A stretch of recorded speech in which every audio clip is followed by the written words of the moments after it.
So, welcome back to another episode of What the Fiber? And today's fiber is from Bag O' Day. Died at home peacefully.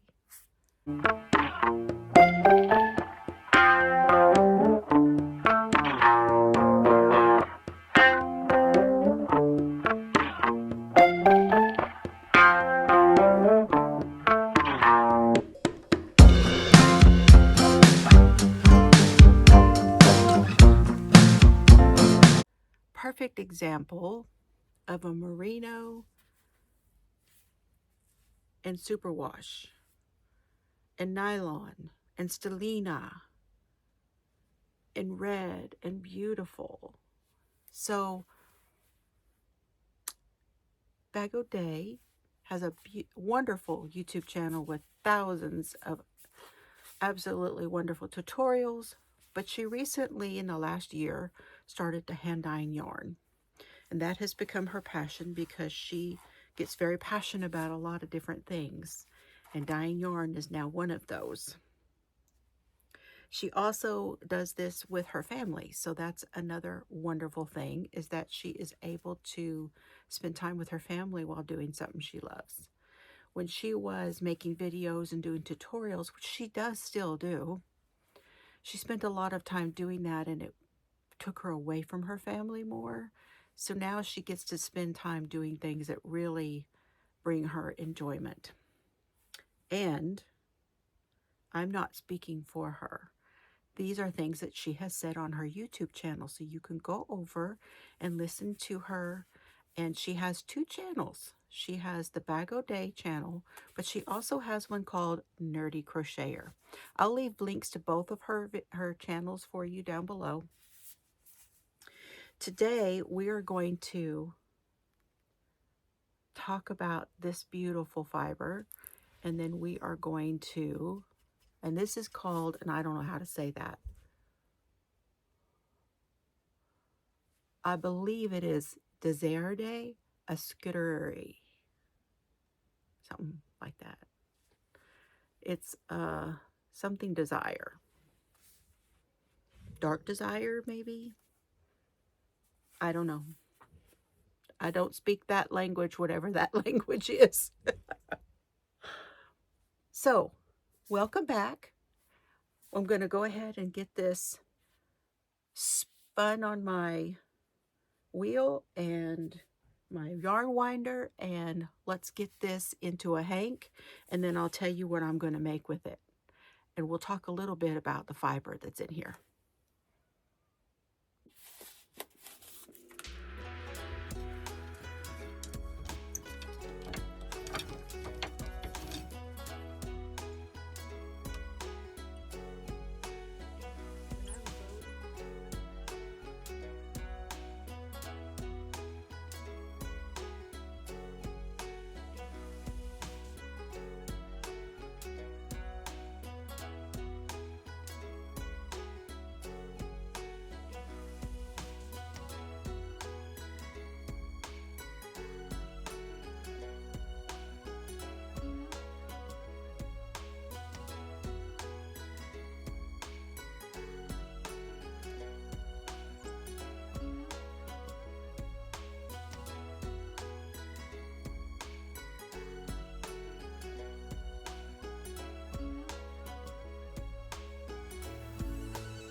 for me, there's something therapeutic and relaxing in winding up a cake of yarn. And this one wound up and seeing the colors as they come together in a cake versus the skein is always interesting as well. And you can see all the tonals in this one now. And where the highlights hit it.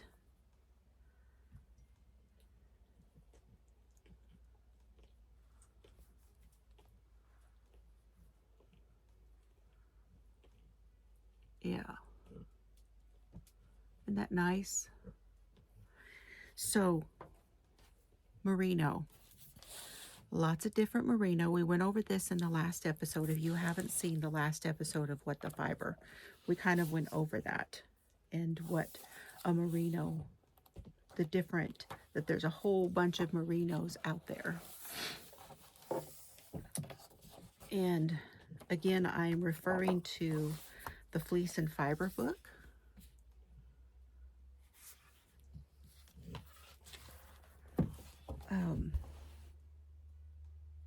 I don't want to plagiarize this book, but I think that it is important at this time that I read just a little bit to you.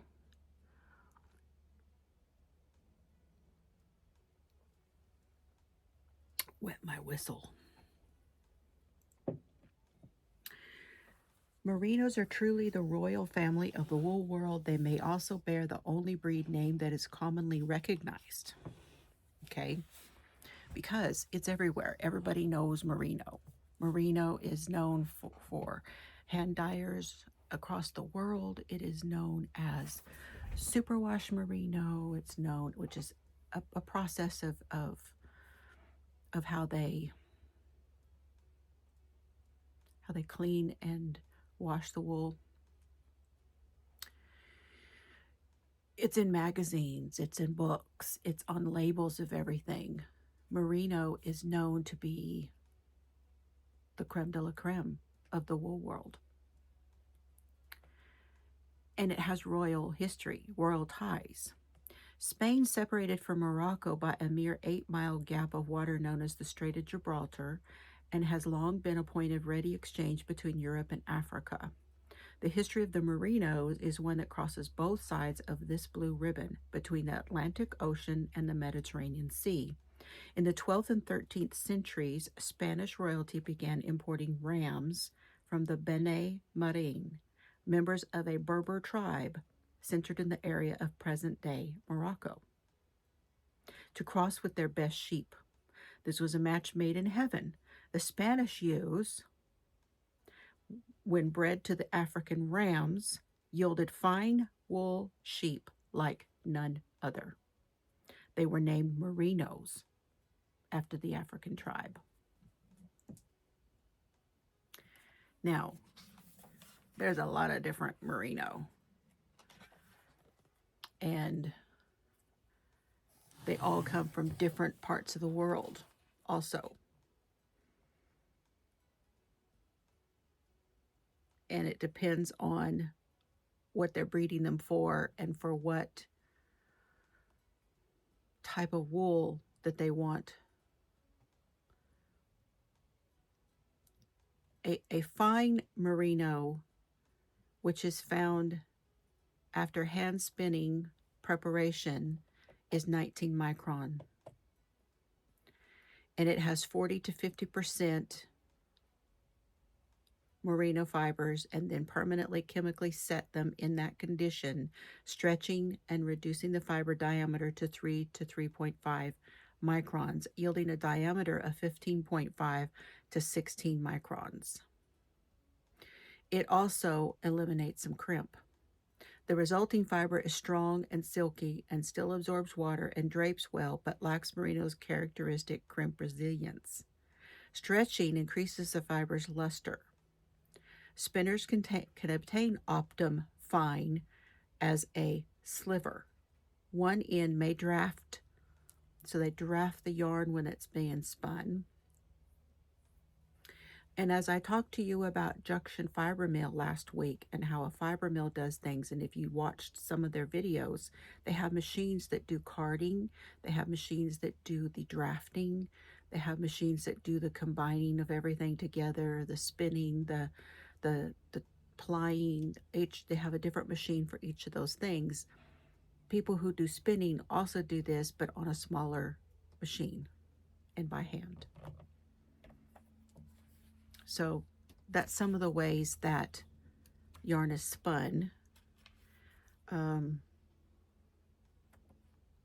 don't know what this particular merino is. I know that it is a superwash merino.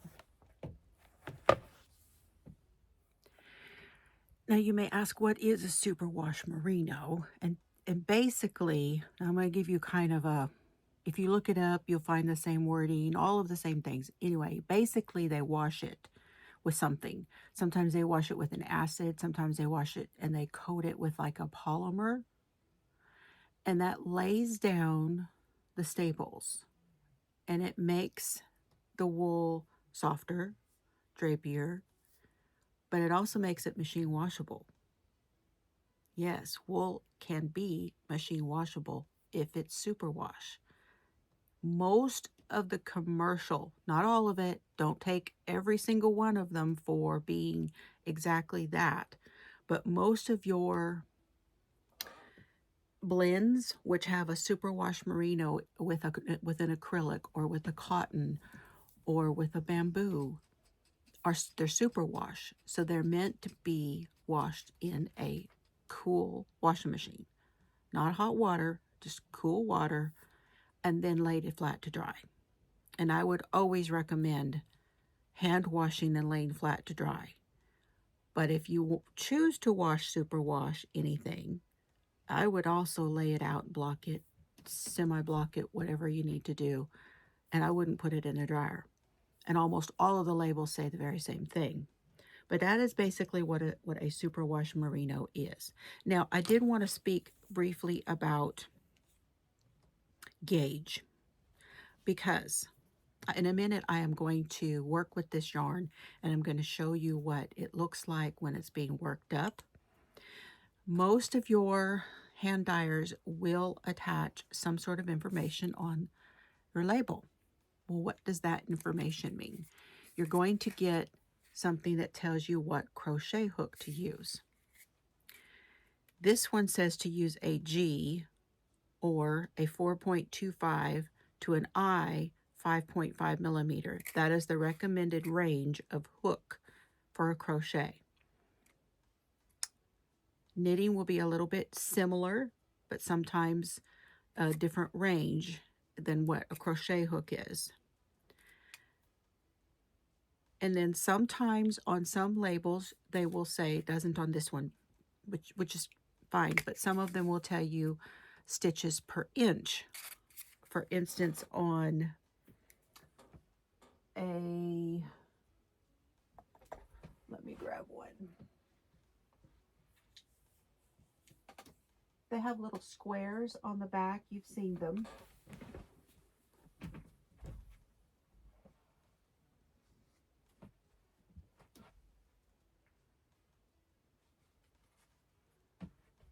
Where they tell you the hook or needle size. This is a Red Heart Roll With It Melange, and it tells you a 5.5 millimeter hook, I9, a 5 millimeter knitting needle, US 8. So see, they're in a different kind of a range, and that's going to be on the back also. And then it also tells you your stitches. So it's 15 stitches in single crochet to 19 rows, 19 stitches to 25 rows in knitting. And we are going to see what kind of a gauge we get with Crystal's yarn, okay? I have something called a yarn gauge, and it tells me what the width of the yarn is supposed to look like here, and then it tells you classifications and the amount of stitches that each one usually gives you. And so you take this and you wrap it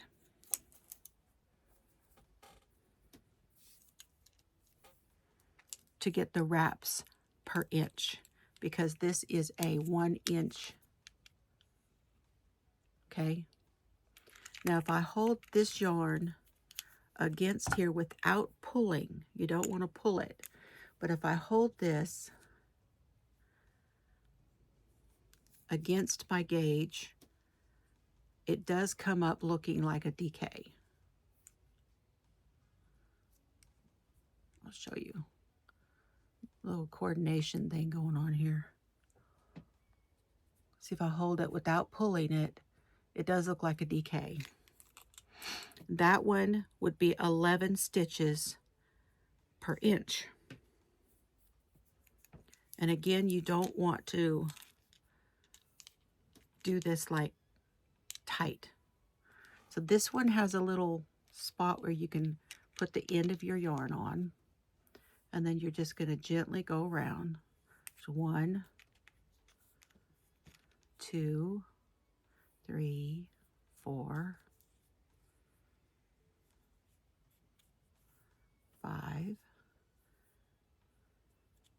6, 7, 8, 9, 10, and 11. And of course you want to do this loosely. It's pretty close.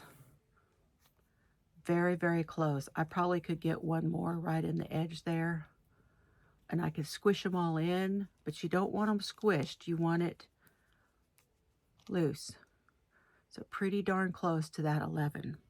So this is very much a DK weight yarn. All right, a little bit more information for you. Now let's get busy and make a sample. All right, so now we're going to use, I'm going to use an H hook, 5.0 millimeter. And then for the knitting, I'm going to use a US 8 5.0 millimeter. All right.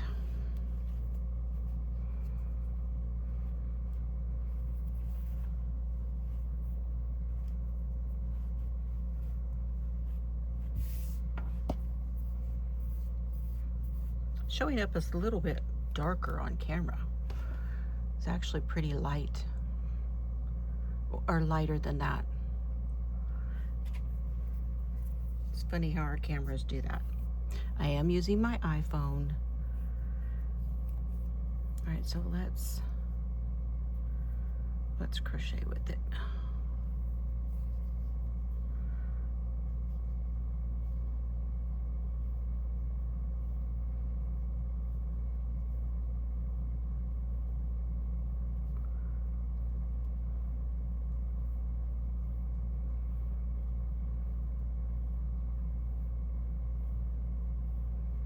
That is 16. Look at the tonals. Oh, so pretty. And I don't remember. Okay, so she does not have the stitch count on hers. She does have the range for your crochet hooks. So that would be a G 4.25 to an I 5.5. That's why I picked the H. I went somewhere in the middle. Serbs is on the bone. But no, she doesn't have the stitch count. But that's all right. Okay, that was 16. I'm just going to go in and do some half doubles.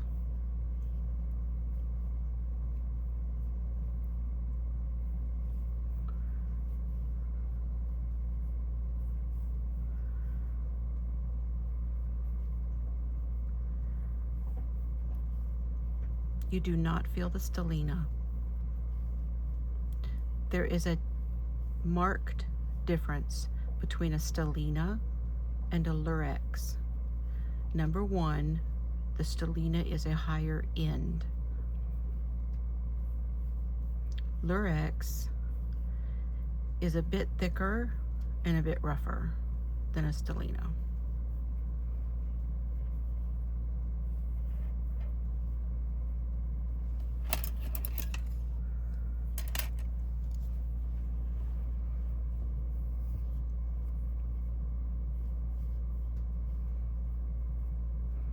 So I'm going to do a couple of rows, and then I will come back and show you what it looks like.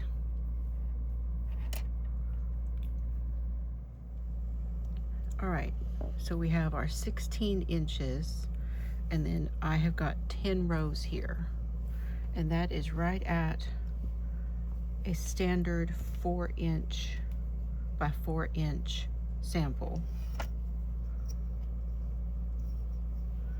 You can see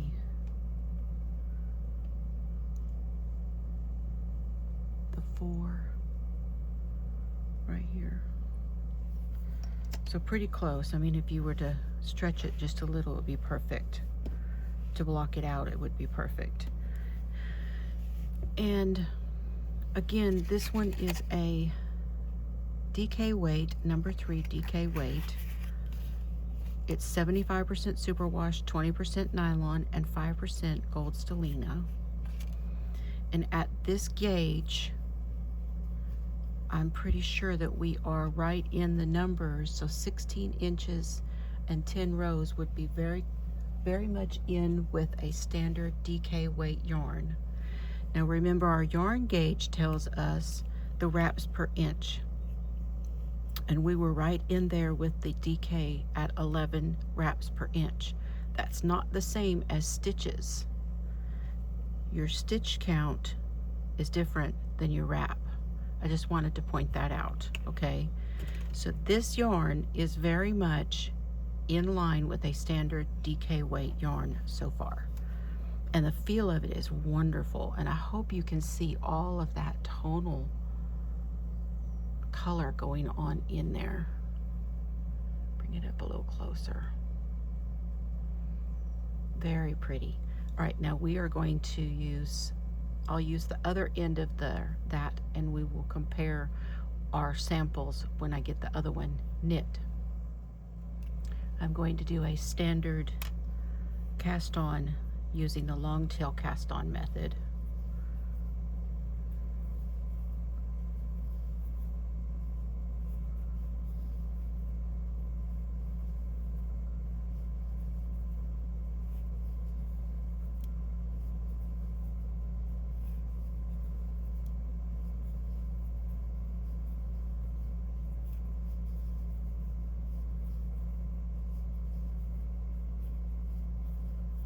That's 16. Now that does not look as wide as our other, but keep in mind, a knit sample will grow a bit once you work with it. So I'm going to keep it at the 16, and we'll see what we get once we work some rows of this. It may be that I have to go up to 18 stitches, and that would be okay. 16 to 18 would be right, still be right in a standard DK weight yarn.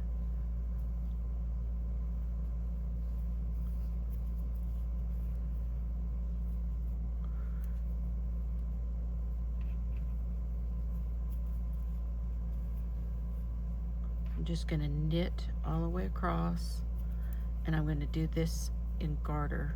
Well, actually, I need to do it in stockinette so you can see the stitches, because that would make a flatter piece. The first row of knitting is always a little bit more fiddly.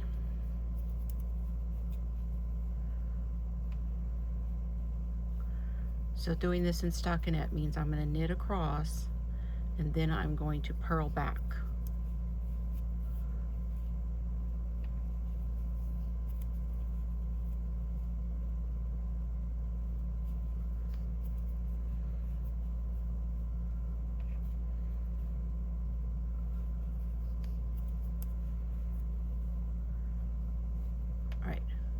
I will see you once I get some of these rows done. Okay, close enough. I have our knit sample here, and it's fairly close. If it were off the needle and it were blocked, we'd be right at 4 both directions. And let's count here now and see what we got.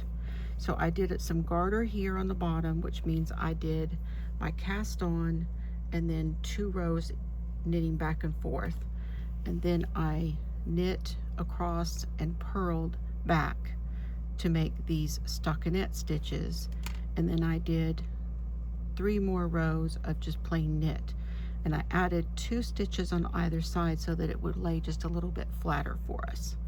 Okay, so now we have 3 here, 4, 5, 6, 7, 8, 9, 10, 11, 12, 13, 14, 15, 16, 17, 18, 19, 20, 21, 22 rows, and 16 stitches is pretty close to a 4 by 4 sample. You just have to imagine it being blocked. And now let me show you a little more up close what that sample looks like. And this sample does not feel as thick as when it's crocheted. So this is a very nice sample, but they do have a different feel to them. This one feels a little heftier, a little bit weightier than the knit sample. The feel, the hand feel of it. Okay, now I wanted to show you some literature from my book here. I have the standards and guidelines for crochet and knitting, okay? And you can go to yarnstandards.com to download this. And it has wraps per inch and how to measure them. And then it also gives you standard yarn weight system, which is on page 22. Oh, where are the dang page numbers?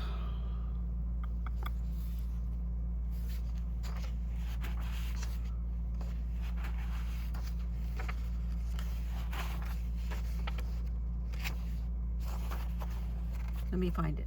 Okay, now this is the standards and guidelines for crochet and knitting from yarnstandards.com, and this is what they consider the standard yarn weight system.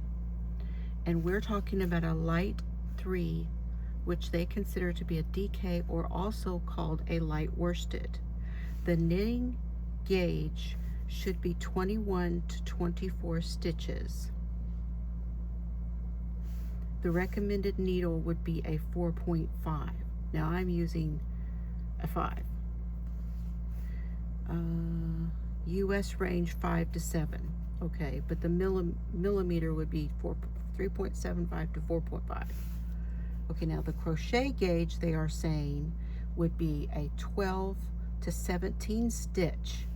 That's quite a range, because remember we got right in there, we said 16 to 18. So we're right in the upper end of it on the crochet. And then they said a hook, US hook 7 to an I9. So we used a 5. So we got really close on our crochet, because this was 16 and 10 rows to get the stitches. So we're right in there with the stitches on that. And then what did we say? 21 to 24 for stockinette. And see, that's a stitch to 4 inches or 10 centimeters. Now, that means I really should have gone with more stitches on this sample. And of course, you know, gauge in both of these things is a relative. You can be a tight knitter or a loose knitter, and a tight crocheter and a loose crocheter. You could be one or the other. You guys are moving.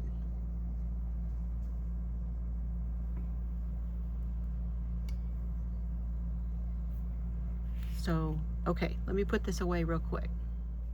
So I am, of course, telling you all of this for educational purposes. Hand-dyed yarn is going to all be just that. This is a handcrafted item. It is going to be based on the base of the yarn that is chosen when they dye it. And it comes in so many different bases. So when I tell you that these are somewhere in the neighborhood of a standard for yarn standards, that's all I'm saying. I'm not comparing this yarn to a commercial yarn. I'm just giving you what this particular yarn came out to be and giving you something to use as a reference. And so it's all depending on the project, the needles, the crochet hooks, and your own way of doing things that comes up to how something is done. And I wanted to mention also, there are probably well over 1,000 different types of sheep and wool. If you think about it and you understand that there are many breeds of dogs, for instance, okay? Same thing holds true for sheep. There's American wool, and then there's wool that's made in the United Kingdom or in Scotland or all over the world. India, there's fibers from all around the world, and it's fascinating that there are so many different ones. So I hope this has been something that has helped you to understand, and I hope that you will try some of Crystal's yarn, Bag O' Day. It's beautiful. She will have more yarn in her shop soon. I will leave a link to her yarn down below, and I will leave a link to the yarn standards that I was showing you down below also. Have a wonderful day, y'all. Have fun today. Bye.